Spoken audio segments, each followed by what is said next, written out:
अस्सलाम वालेकुम। मुंहिंजो नालो मंज़ूर चौहान आहे।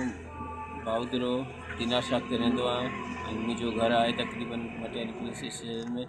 मुंहिंजे घर में राति वारदात थी आहे 3 बजे धारे। 6 माण्हू मुंहिंजे घर में हथियारनि जे ज़ोर ते घिरी आया आहिनि। मुंहिंजे घर मां मोटरसाइकिलूं 3 गायब आहिनि, हिकिड़ो 125 आहे ऐं 2 सीटी मोटरसाइकिल आहिनि ऐं उन खां अलावा रोकड़ रक़म 50,000 रुपया मुंहिंजे घर मां खईं आहे। उन खां अलावा 2 तोला तक़रीबन सोना मुंहिंजे घर मां निकितो आहे ऐं 6 मोबाइलूं आहिनि मुख़्तलिफ़ क़िस्मनि जूं। असांजे घर मां टच मोबाइलूं खयूं आहिनि, हिकिड़ी कीपैड मोबाइल आहे। असांजे घर मां मोबाइलूं खणी विया आहिनि ऐं हथियारनि ज़ोर ते ग़ैरमाल करे विया आहिनि। हिन टाइम ताईं का पुलिस असां सां आदर भाव कोन थी आहे ऐं असां पाण पंहिंजे ज़ोर ते पहिरां खणी निशान ॾेई कई आहे, कुझु कई आहे, कुझु गुम थी वियो आहे। पर हिन टाइम ते असां मटियाली थाणे में बीठा आहियूं। पुलिस जो को बि आला अफ़सर असां सां मिलण लाइ तयारु न आहे। हीअ असां वटि हींअर 11 बजे थी विया आहिनि, पर पुलिस जो को बि 11-12 थी विया आहिनि, पुलिस जो को बि अफ़सर सां मिलण लाइ तयारु कोन्हे। असीं ॿाहिरि वेठा आहियूं पूरे ब्रादर सां गॾु। असांजी ब्रादर